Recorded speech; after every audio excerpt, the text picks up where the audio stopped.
Welcome to all in this amazing platform Intense Focus Academy. This is Rajnan and I am going to teach you anatomy and physiology. Anatomy and physiology पढ़ने से पहले क्यों जरूरी है ये जान लेते हैं। एनाटॉमी का मतलब होता है स्ट्रक्चर एंड फिजियोलॉजी का मतलब होता है फंक्शन। तो किसका स्ट्रक्चर और फंक्शन पढ़ेंगे? बॉडी पार्ट्स का। क्यों पढ़ना जरूरी है? क्योंकि कोई हम लोग स्ट्रक्चर देखते हैं, नॉर्मल स्ट्रक्चर और फंक्शन हमें पता रहेगा, तभी तो हम लोग अब नॉर्मल स्ट्रक्चर एंड फंक्शन से उसको डिफ्रेंशिएट कर पाएंगे। और एक होता है पैथोलॉजी। पैथोलॉजी होता है study of anatomy and physiology during illness और आफ्टर डेथ। कोई हम बीमारी हो गया, उस समय हम लोग एनाटॉमी और फिजियोलॉजी का अध्ययन करते हैं, तो उसको कहते हैं पैथोलॉजी। ठीक है, आइए आज करते हैं स्टार्ट लेक्चर। पहले तो फिर एनाटॉमी, कोई भी मेडिकल साइंस में कोई भी वर्ड होता है या कोई भी मेन वर्ड होता है उसको तोड़ना आना चाहिए। जैसे कि एग्जांपल लेते हैं ऑस्टियोसाइट, तो ऑस्टियो मतलब बोन होता है, साइट मतलब सेल होता है, तो क्या बोन सेल्स हुआ। हिपैटोसाइट बोले तो क्या होगा? लिवर, हिपैटो मतलब लिवर, उसका लिवर सेल्स। तो एनाटॉमी को ये सही तोड़ेंगे। एनाटॉमी मतलब संधि विच्छेद करेंगे, कैसे बनाए इसको तोड़िए जरा। एनाप्लास्टोमी, एनाप्लास्टोमी। तो सीधा मतलब है, एना का मतलब टू सी होता है और टॉमी का मतलब होता है कटिंग। क्या समझे? मतलब काट के देखना, मतलब पहले काटेंगे और काट के देखेंगे।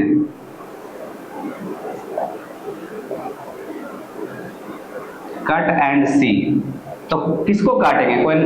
कोई जिंदा आदमी को तो नहीं काटेंगे, कोई इसके लिए हम लोग को परफॉर्म करना पड़ेगा कोई प्रोसीड्यूर। तो किसको काटेंगे? कोई एक होता है कैडेवर, का नाम सुने होंगे। कैडेवर को काटते हैं, मेडिकल कॉलेज में पाया जाता है। कैडेवर फॉर्मेलिन में इसको रखते हैं, प्रिजर्व करते हैं, और इसी पर हम लोग स्टडी करते हैं। इसी को काटते हैं और देखते हैं क्या होता है फंक्शन और क्या होता है स्ट्रक्चर। और इसको काटने का क्रिया को कहते हैं, टेक्निक को कहते हैं डाइसेक्शन। डाइसेक्शन या एनाटॉमी से कहेंगे। डाइसेक्शन क्या है? टेक्निक है। तो कैसे, क्या हम लोग समझते हैं? डाइसेक्शन करने के लिए काटना पड़ेगा, तो पहले स्किन को लेते हैं, स्किन को काटेंगे पहले। तो स्किन को काटेंगे तो क्या, स्किन को काटे, उसका क्या मिलेगा हम लोग को? उसका मिलेगा superficial layer, superficial फैस्किया।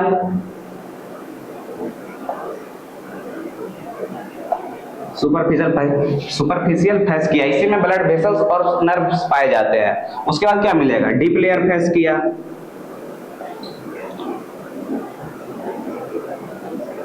Deep layer fascia के बाद क्या मिलेगा? मसल्स मिलेगा। मसल्स के बाद सबसे लास्ट में क्या मिलेगा? बोन्स। ठीक है, डाइसेक्शन देखते हैं। डाइसेक्शन मतलब क्या था? कट करना। पहले देखेंगे, कट करेंगे, कट स्किन को कट करेंगे। स्किन के बाद क्या मिलेगा? सुपरफिशियल फैस्किया। फैस्किया मतलब समझ रहे, ये मसल से एक टाइप का कनेक्टिव टिश्यू है जो अटैच करके रखता है। उसके बाद क्या मिलेगा? Deep layer fascia. जो डीप लेयर फैस्किया है वही प्रॉपर शेप प्रोवाइड करता है। और उसके बाद मसल्स मिलेगा और उसके बाद बोन्स। अब कोई पूछेगा कहीं का लेयर बताए, तो क्या ये कोई रूफ बना रहा होगा, कोई फ्लोर बना रहा होगा? तो ये जो 3 लेयर है ऊपर का, वो रूफ बनाते हैं, और ये जो नीचे का लेयर है वो फ्लोर बनाते हैं। रूफ और फ्लोर, कोई बाउंड्री भी होगा, जैसे रूफ है, ये फ्लोर है, कोई बाउंड्री भी बीच में होता है, तो मसल्स बाउंड्री बनाता है। और डाइसेक्शन का सीधा सा अर्थ है काटना। काटने की स्किन को काटेंगे तो सुपरफिशियल लेयर फैस्किया मिलेगा, डीप लेयर फैस्किया मिलेगा, फिर मसल्स मिलेगा, फिर बोन्स मिलेगा। जो 3 ऊपर के 3 लेयर है वो रूफ बना रहे हैं, जो नीचे के 2 लेयर है वो फ्लोर बनाएंगे और मसल्स बाउंड्री बनाएगी। और जान लेते हैं एनाटॉमी के बारे में। ग्रीक वर्ड से आया है एनाटॉमी। ग्रीक वर्ड कौन सा है? एनाटोम। और इसके फादर ऑफ एनाटॉमी जानते हैं कौन है? फादर ऑफ एनाटॉमी, एनाटॉमी का फादर ऑफ एनाटॉमी जान लेते हैं कौन है? फादर ऑफ एनाटॉमी हेरोफिलस को कहा जाता है। Herophilus is the father of anatomy.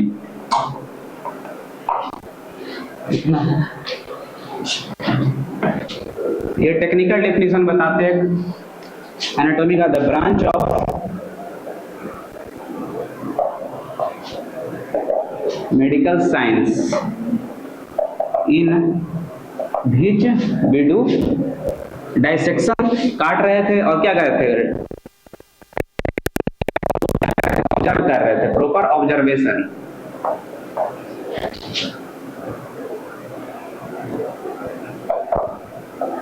Proper observation, काटना है और उसको देखना है, प्रॉपर ऑब्जर्व करना है, ये नहीं कि काट के छोड़ देना है, प्रॉपर ऑब्जर्व करना है। आप किसको ऑब्जर्व करेंगे? जिसका नेचुरल डेथ हुआ, ये नहीं कि कोई हादसा हो गया उसको नहीं स्टडी करना है, जो जिसका नेचुरल डेथ हुआ उसी को काटेंगे और प्रॉपर ऑब्जर्व करेंगे, उसी को कहते हैं एनाटॉमी। ये तो टेक्निकल डेफिनेशन हो गया। और एक जो पढ़ते हैं वो डेफिनेशन बता देते हैं। एनाटॉमी, एनाटॉमी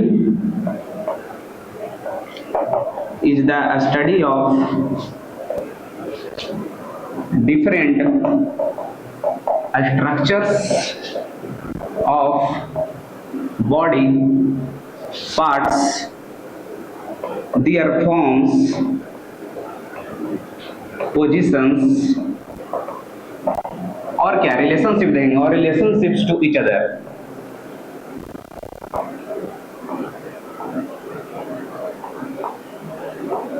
रिलेशनशिप का मतलब समझ रहे, जैसे कि डायफ्राम है, डायफ्राम के नीचे क्या एब्डोमेन आता है, एब्डोमेन स्टोमक आता है, इसका रिलेशनशिप एक दूसरे से रिलेशनशिप, कौन किसके रिलेशनशिप में किधर प्रेजेंट है वो देखते हैं।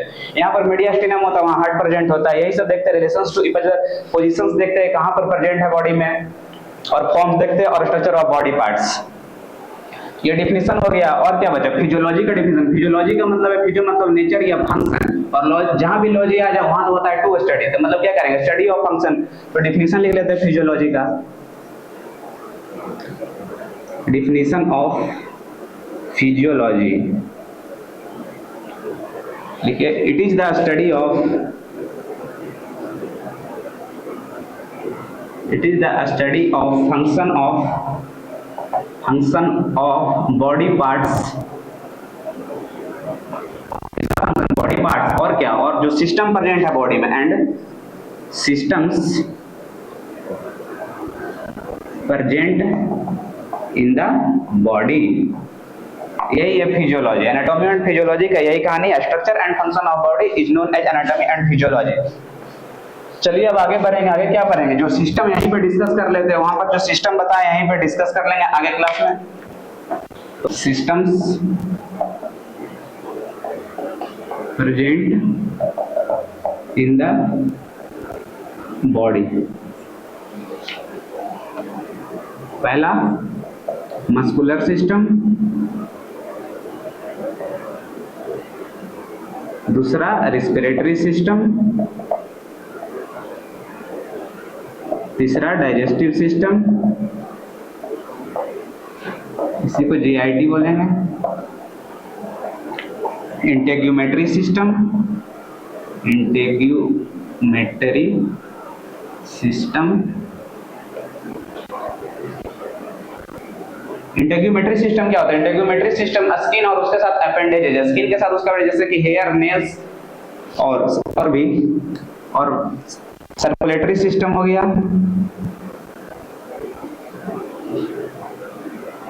सर्कुलेटरी सिस्टम में कौन सा? हार्ट होगा,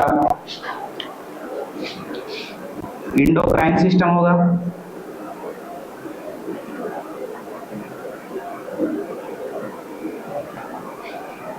और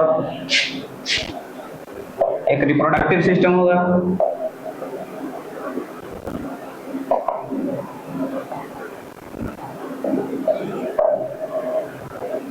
यूरिनरी सिस्टम, यूरिनरी या एक्सक्रीटरी सिस्टम, नर्वस सिस्टम,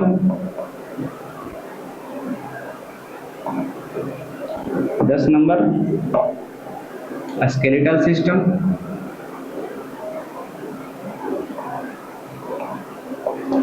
और last lymphatic system. Lymphatic system circulatory system में इंक्लूड कर सकते हैं। इतना सा सिस्टम है पूरा, और इसको आप याद रखने के लिए एक निमोनिक से याद रख सकते हैं, डॉक्टर रंस और माइस। डी से हो गया, देखिए डाइजेस्टिव सिस्टम, आर से रिस्पिरेटरी सिस्टम, आर से यहाँ रिप्रोडक्टिव सिस्टम, यू से यूरिनरी, एन से नर्वस, एस से स्केलेटल, फोर से कुछ नहीं, और एम से होगा मस्कुलर सिस्टम, आई से इंटेग्यूमेटरी सिस्टम, सी से सर्कुलेटरी सिस्टम, और ई से एंडोक्राइन सिस्टम। आगे चलते हैं। अब एनाटॉमिकल कुछ पोजीशंस पढ़ना है हमें। तो पोजीशन किस लिए जरूरी है? एक है एनाटॉमिकल पोजीशन। सबसे पहले एनाटॉमिकल पोजीशन,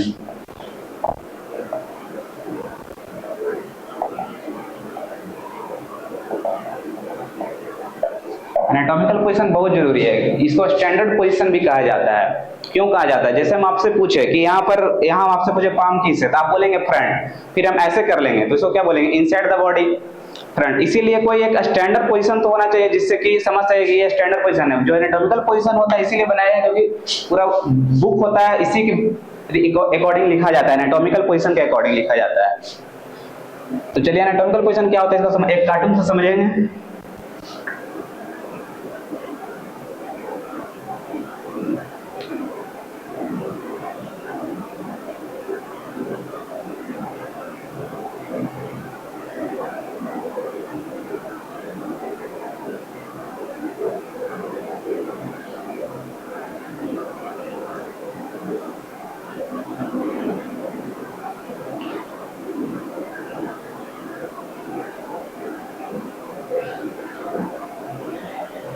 तो इसमें छह पॉइंट याद रखना है। क्या? बॉडी होगा जो इरेक्ट होगा पहला,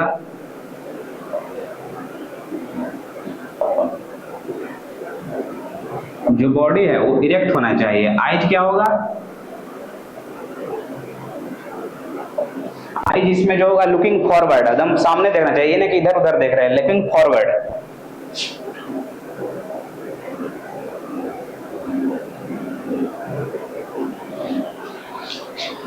फिर तीसरा हो जाएगा हैंड्स। हैंड्स क्या होना चाहिए? Hands hanging by sides. ऐसे एनाटॉमिकल पोजीशन ऐसे होता है, हैंग्स बाय साइड, नहीं कि ऐसे बांधे हुए, ऐसे हैंगिंग बाय साइड्स।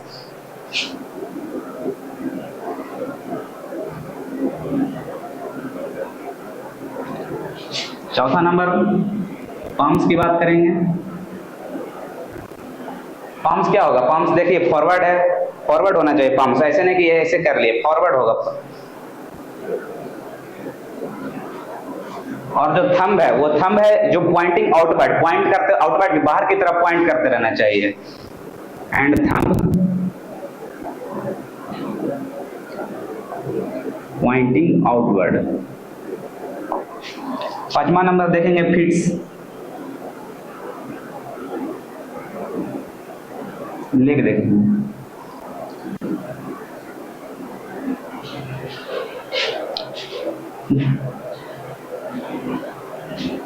रोक दीजिए। पांचवा नंबर जो है फीट है वो, लेकिन फीट होगा, ये क्या होगा? फीट जो है दोनों साथ में होना चाहिए, नहीं कि एक आगे हो एक पीछे हो। जो फीट होगा वो टुगेदर होना चाहिए। और 6 नंबर क्या है? टोज। टोज जो अंगूठा है वो पॉइंटिंग आउटवर्ड, मतलब पॉइंट आउटवर्ड होना चाहिए। ये भी क्या होना चाहिए?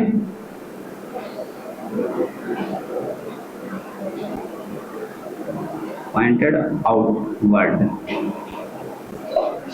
यही एनाटॉमिकल पोजीशन है। इसमें 6 चीज आपको याद रखना चाहिए। बॉडी जो होगा पूरा सीधा होगा, आईज जो सामने देखेंगे, ये नहीं कि आगे इधर उधर देखते रहेंगे, आईज सामने देखेंगे। तीसरा है हैंड्स जो हैंगिंग बाय साइड्स, दोनों एक साइड रहेंगे। पाम्स क्या होगा? पाम्स भी होगा फॉरवर्ड, और जो थंब है वो इधर पॉइंटेड आउटवर्ड बाहर की तरफ होगा। फिट जो होगा दोनों साथ होंगे। और 6 टोज है जो पॉइंटेड आउटवर्ड बाहर की तरफ होगा। आगे बढ़ते हैं, और कुछ पोजीशन है। दूसरा पोजीशन है सुपाइन पोजीशन।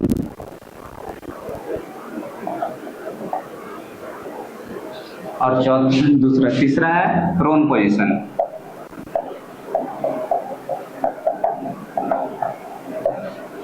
ये बेसिक पोजीशन है जो आपको जानना भी जरूरी है। बाकी सब आगे नर्सिंग फाउंडेशन में और भी बहुत सारे पोजीशंस हैं। सुपाइन पोजीशन क्या होता है? बैक के बल, मतलब हम लोग बैक के बल सोए हुए, लेटे हुए हैं। इसमें क्या होगा? मतलब सुपाइन जो सोने का होता है, एक होता है पेट के बल सोना, एक होता है बैक के बल सोना, पीठ के बल सोना। तो इसको कहते हैं सुपाइन पोजीशन। तो इसको डिफाइन करते हैं, lying on the back, lying flat on the back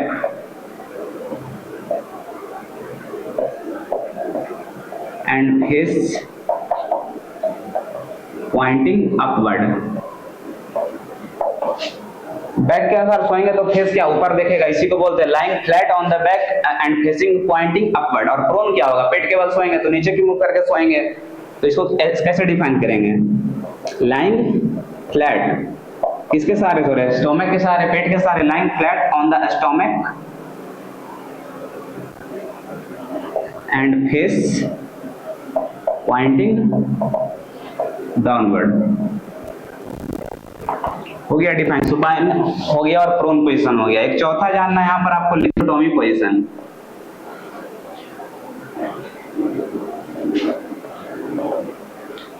लिथोटॉमी position बहुत ही जरूरी है किसमें, ऑब्स्टेट्रिकल एरिया में। और क्लिनिकल सिग्निफिकेंस पहले बात कर रहे थे। सुपाइन पोजीशन में क्लिनिकल सिग्निफिकेंस क्या है, lying flat on the back, पीठ के बल सोए। तो इसमें किस चीज को आप देख सकते हैं, इंस्पेक्शन कर सकते हैं, पाल्पेट कर सकते हैं। तो पेट को अस्कल्टेट कर सकते हैं, थोरैक्स को अस्कल्टेट कर सकते हैं, पेट को एब्डोमेन को कर सकते हैं। और प्रोन का क्या है, जब कोई सर्जरी का हो, वर्टिब्रा का सर्जरी हो, उसमें प्रोन पोजीशन का यूज है। लिथोटॉमी का बहुत जरूरी है क्लिनिकल सिग्निफिकेंस वेजाइनल एग्जामिनेशन या पेरिनियम एग्जामिनेशन में। और ये बहुत इंपॉर्टेंट पोजीशन है ऑब्स्टेट्रिक्स का, मिडवाइफरी एंड ऑब्स्टेट्रिक्स का। इसमें कुछ देख लेते हैं। इसमें जो होगा, पेशेंट होगा lying flat on the back, पहला बात तो ये lying flat on the back. और जो उसका फीट होगा वो सपोर्टेड रहेगा एक स्ट्रैप के ऊपर, and the feet is supported over a strap, जिसके कारण जब फीट सपोर्टेड होगा तो उसके कारण क्या होगा, जो पेरिनियम एरिया होगा जो ओपन हो जाएगा, ऊपर की तरफ हम लोग फीट को सपोर्ट दे रहे हैं, तो उससे क्या होगा, so the perineum area is open. और इसमें एक और चीज याद रखना है, जो हिप होगा और नी होगा वो दोनों फ्लेक्स्ड होगा, hip and knee both are flexed.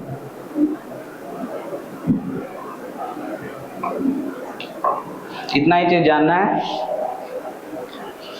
कितना पोजीशन हो गया, एनाटॉमिकल पोजीशन जो है वो स्टैंडर्ड पोजीशन है, उसी को ख्याल में रखते बुक लिखा जाता है। ये जो सर्जरी कर रहे हैं उसी को, पेशेंट को ये मान के चलते हैं कि वो पूरा एनाटॉमिकल पोजीशन है, स्टैंडर्ड पोजीशन में। दूसरा पोजीशन हो गया सुपाइन पोजीशन, तीसरा हो गया प्रोन पोजीशन और चौथा लिथोटॉमी पोजीशन।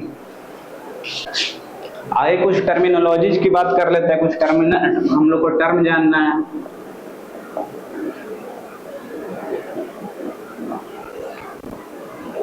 फर्स्ट नंबर सुपीरियर, और सुपीरियर का उल्टा क्या होता है, इंफीरियर।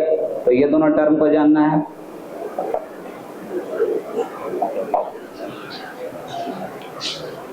एक कार्टून बना लेते हैं इसको समझने के लिए।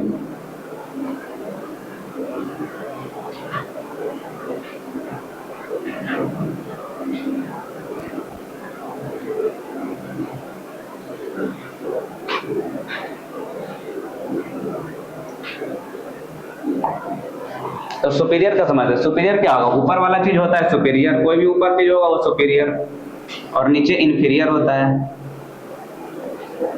तो जो कैसे डिफाइन करेंगे, सुपीरियर हेड के अनुसार से इसको डिफाइन करेंगे। Any part which is closest to the head is known as superior. जैसे कि क्या, नोज और माउथ देखते हैं तो क्या बोलेंगे, nose is superior to mouth. और इंफीरियर क्या बोलेंगे, nose is inferior to eye बोलेंगे। ये इसका तो डिफाइन कर लेते हैं। Any part which is closest to the head is known as superior. Any part which is away from the head is known as inferior. तीसरा क्या होगा, medial,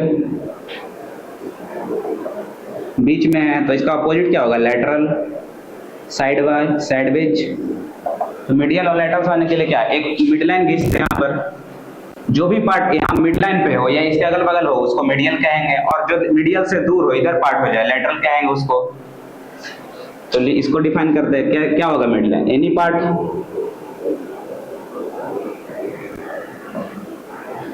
which is closest to the midline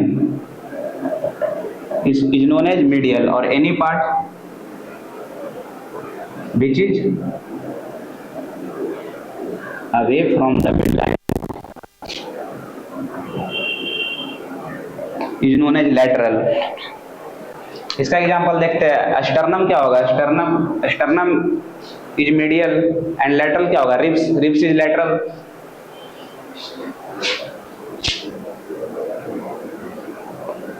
5 number proximal, और proximal का उल्टा क्या होगा, दूर हो जाएगा तो डिस्टल. आइए प्रोक्सिमल को समझते हैं. प्रोक्सिमल क्या होगा, प्रोक्सिमल ट्रंक से देखते हैं. इन रिस्पेक्ट टू ट्रंक क्या होता है, जो ट्रंक होता है वो क्या होगा, ट्रंक होता है thorax plus abdomen. Thorax plus abdomen. Trunk related as tree का जो ट्रंक होता है उसको देखते हैं, उसको ब्रांच को हटा दे तो उसी को ट्रंक कहते हैं, ट्रंक. तो यही ट्रंक से जो पास रहेगा, ट्रंक से जो ओरिजिन है, मतलब यहाँ पर तो ये क्या है, प्रोक्सिमल हो गया, और जो दूर है वो डिस्टल हो गया. इसको ऐसे याद रख सकते हैं, पी से पास और डी से दूर. प्रोक्सिमल मतलब पास और डी से दूर हो गया. तो यहाँ पर कैसे, यहाँ पर एल्बो होता है तो लिख सकते हैं elbow is proximal to the wrist. ऐसा होता है, ऐसे एग्जांपल लिख सकते हैं. तो इसको डिफाइन कर लेते हैं पहले. Any part which is closest to the trunk, और डिस्टल क्या बोलेंगे, any part which is away from the trunk, या ट्रंक या ओरिजिन भी यहाँ पर लिख सकते हैं आप. Any part which is away from the trunk. अब लास्ट 7 और 8 नंबर क्या होता है, एंटीरियर होता है, या एंटीरियर को ही हम लोग वेंट्रल कहते हैं, और एक होता है पोस्टीरियर, इसी को कहते हैं डोर्सल. एंटीरियर और पोस्टल, एक लेटरल खड़ा होंगे तो ये आगे वाला जो पार्ट होता है वो एंटीरियर होता है, और जो पीछे वाला पार्ट होता है वो पोस्टीरियर होता है. उसी को कहते हैं, पोस्टीरियर को डोर्सल और एंटीरियर को वेंट्रल. तो इसको कैसे डिफाइन करेंगे, एनी पार्ट और point which is on the front is known as anterior. Any part which is on the front is known as anterior or ventral, and any part which is on the back side, जो back side होगा वो posterior होगा और dorsal होगा.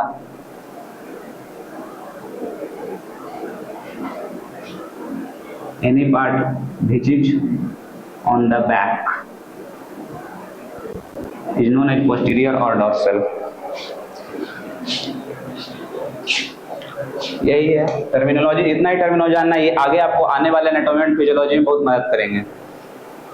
तो आगे चलते हैं, आगे पढ़ना है हम लोग कुछ प्लेन्स, एनाटॉमिकल प्लेन्स, या इसी को कहते हैं कार्डिनल प्लेन्स.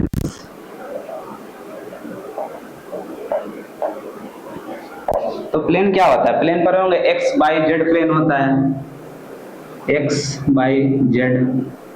तो इसलिए पढ़ते हैं इसको क्योंकि एनाटॉमिकल प्लेन, कोई प्लेन में रखकर हम बॉडी को काटते हैं. प्लेन में बॉडी को रखकर किस लिए काटे, क्योंकि हम उसका इंटरनल एनाटॉमी पढ़ सके. अंदर का जो एनाटॉमी होता है, ऑर्गन का एनाटॉमी होता है, उसका इंटरनल पढ़ सके, इसीलिए एनाटॉमिकल प्लेन्स है जरूरी. तो स्टार्ट करते हैं. जो पहला एनाटॉमिकल प्लेन है वो मिड सैजिटल या मीडियन प्लेन है.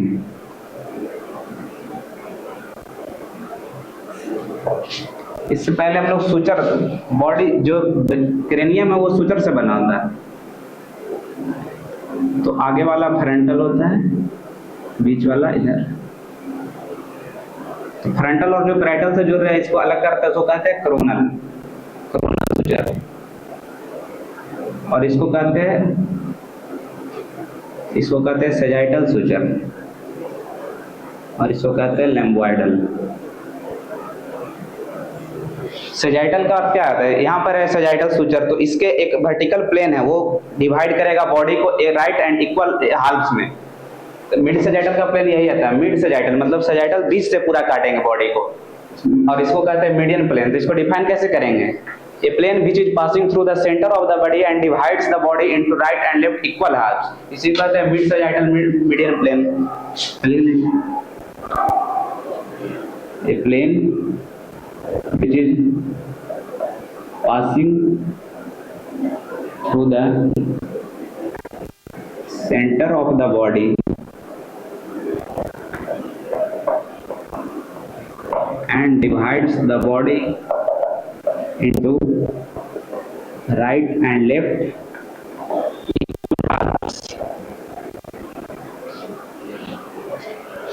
दूसरा है sagittal plane.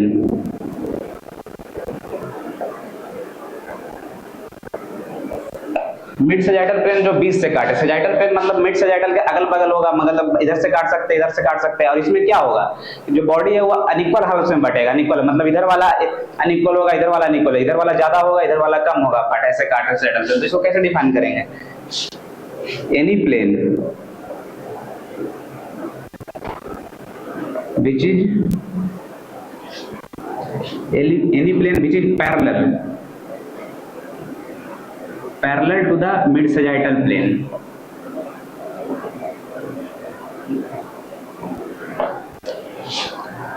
Mid sagittal plane को हम लोग ऐसे काटेंगे. सिर्फ इसका पॉसिबल एक ही प्लेन होगा, पर सजाइटल प्लेन को हम लोग इधर से भी काट सकते, इधर से भी काट सकते. तो इसका क्या होगा? इनफिनाइट प्लेन्स पॉसिबल है. इनफिनाइट प्लेन्स और पॉसिबल.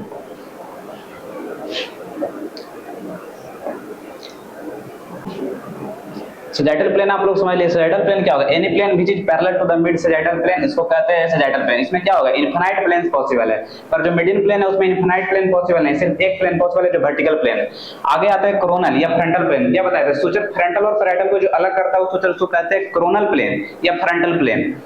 इसीलिए कोरोनल या फ्रंटल प्लेन. और इसका क्या अर्थ है? Vertical plane at right angle to the median plane.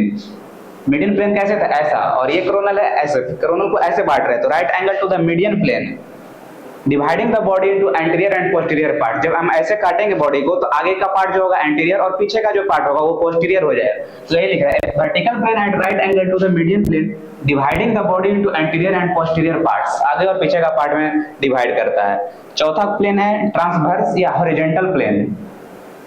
कौन सा? एक जो प्लेन होगा हॉरिजॉन्टल, जो बॉडी को डिवाइड करेगा ऐसे parallel to the ground. Ground है एक्स में और हॉरिजॉन्टल डिवाइड कर रहा है, इसीलिए बोलते हैं हॉरिजॉन्टल प्लेन या ट्रांसवर्स प्लेन. तो बॉडी को ऐसे डिवाइड करेगा तो बॉडी कैसे डिवाइड होगा? अपर और लोअर पार्ट्स में. एक पार्ट जो ऊपर का हिस्सा होगा और जो नीचे का हिस्सा होगा उसे लोअर पार्ट कहेंगे. तो ये बोल रहा है a plane parallel to the ground, ground के पैरेलल होगा and dividing the body into upper and lower parts. और पांचवा last oblique plane. Oblique plane क्या कर रहा है? ये ग्राउंड के पैरेलल नहीं होगा और ये एंगल बनाएगा. समझते हैं इसको?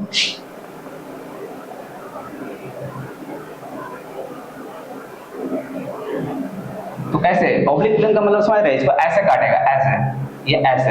ये क्या कर रहा है? ये डिग्री बना रहा है ग्राउंड से, ये इधर से ऐसे काट रहा है, तो ये इधर से एंगल बना रहा है. तो यही लिख रहा है एक प्लेन है जो ग्राउंड के पैरेलल नहीं है, पर वो ग्राउंड से एक एंगल बना रहा है और एंगल बना के वो बॉडी को काट रहा है और ऊपर वाले पार्ट को काट रहा है और नीचे वाला पार्ट वो डिवाइड कर रहा है बॉडी का. तो यही लिखा है plane not parallel to the ground rather making an angle dividing the body into upper and lower parts.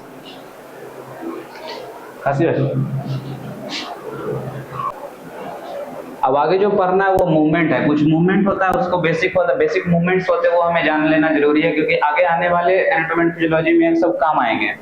तो फ्लेक्शन पहले जानते हैं. फ्लेक्शन क्या है? A bending movement which decreases the angle between body parts. एक बेंडिंग मूवमेंट है. Bending मतलब मोड़ना, और बेंडिंग मूवमेंट है. ये क्या कर रहे हैं? मोड़ रहे हैं. ये बेंडिंग मूवमेंट जिसके कारण जो दोनों के बीच का एंगल है, वो दोनों बॉडी पार्ट्स के बीच का जो एंगल है वो डिक्रीज हो रहा है, इसलिए इसको बोल रहे हैं bending movement which decreases the angle between body parts. Flexed हो रहा है. यहाँ पर हेड, नेक और चिन है और नेक के बीच का जो ऐसे कर रहे हो ये फ्लेक्शन होता है. इसका क्या एंगल कम हो रहा है. फिर आगे चलते एक्सटेंशन. फ्लेक्शन का अपोजिट है एक्सटेंशन. एक्सटेंशन क्या कर रहे हैं? Straightening movement. ये जो फ्लेक्शन था उसको स्ट्रेट कर रही है. क्या हुआ? स्ट्रेटनिंग मूवमेंट हुआ. ये straightening movement which increases the angle between body part, जो कि दो बॉडी पार्ट्स के बीच का जो एंगल वो इंक्रीज कर रहा है. क्या कर रहा है? यहाँ पर से जो स्ट्रेंथ की है स्ट्रेटनिंग मूवमेंट, और ये क्या हुआ? एंगल जो हो गया वो बढ़ गया 180 डिग्री हो गया. इसी को कहते हैं एक्सटेंशन. रिस्ट का भी होता है एक्सटेंशन. एक्सटेंशन हुआ, एक्सटेंशन ये हुआ और ये फ्लेक्शन हुआ. एबडक्शन है, अगला abduction, movement away from the mid line, ये हम लोग का मिड लाइन होता है, और movement away from the mid line, movement away from the mid line is known as abduction. इसको ऐसे याद कर सकते हैं, एबडक्शन मतलब कोई एब है वो खराब है उसको हम लोग बॉडी से दूर करना चाहते हैं, इसलिए movement away from the mid line. अगला है एडक्शन, एडक्शन क्या हुआ, ऐड कर रहे हैं, मिड लाइन को ऐड कर रहे हैं, ये जो एबडक्शन किए थे वो ऐसे, ये तो एडक्शन हो गया, movement towards the mid line, इसे कहते हैं एडक्शन। एबडक्शन का उल्टा एडक्शन। फिर मीडियल रोटेशन, मीडियल रोटेशन या इंटरनल रोटेशन, कोई भी रोटेशन कर रहे हैं हम लोग एक्सिस ऑफ द बॉडी, ये हम लोग का बॉडी एक्सिस है और इसको ऐसे कर रहे हैं, मीडियल रोटेशन मतलब अब बॉडी के मिड लाइन के अंदर ला रहे हैं, तो rotation towards the axis of the body, इसी को कहते हैं इंटरनल, इसे वो इंटरनल रोटेशन इसलिए कहते हैं कि बॉडी के अंदर आ रहा है, एक्सिस के अंदर। और लेटरल रोटेशन, एक्सटर्नल रोटेशन, इसको क्या, rotation away from the centre of the body, lateral rotation क्या हुआ, ऐसे कर रहे हैं, lateral rotation away from the centre of the body, अपना जो सेंटर है उससे दूर ले जा रहे हैं। सुपिनेशन, प्रोनेशन, सुपिनेशन बताए थे ना, पीठ के बल सोना, इसी में पाम का सिर्फ होता है, जहां सुपिनेशन है वो कह रहा है वहां जो आपका पाम होगा वो अप होगा, और ये pronation, pronation palm down, supination palm up और प्रोनेशन पाम डाउन। और 9 नंबर है inversion, tilting the sole of the foot towards the mid line, inversion specially use for the foot, specially use for the foot. और क्या हो रहा है, tilting the soul, tilt कर रहे हैं, जैसे फुट को समझिए, पाम से फुट को समझिए, फुट और क्या कर रहा है, towards the mid line, mid line के अंदर ले आ रहा है, इसी को कहते हैं इन्वर्जन। और इसका उल्टा क्या होगा, इवर्जन।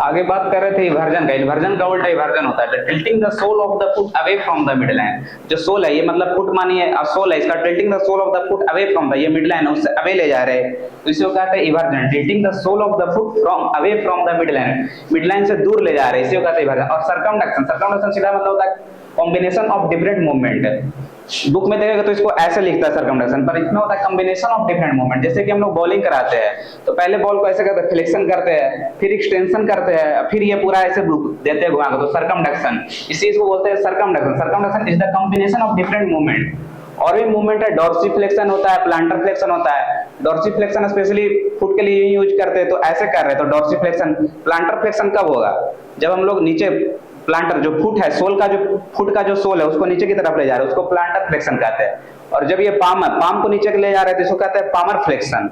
यही सब है, और बस यहीं पर मूवमेंट है। और यहीं तक आज का लेक्चर यहीं खत्म करते हैं। अगला लेक्चर में हम लोग ऑर्गेनाइजेशन ऑफ ह्यूमन बॉडी देखेंगे और कुछ, तो सो थैंक यू।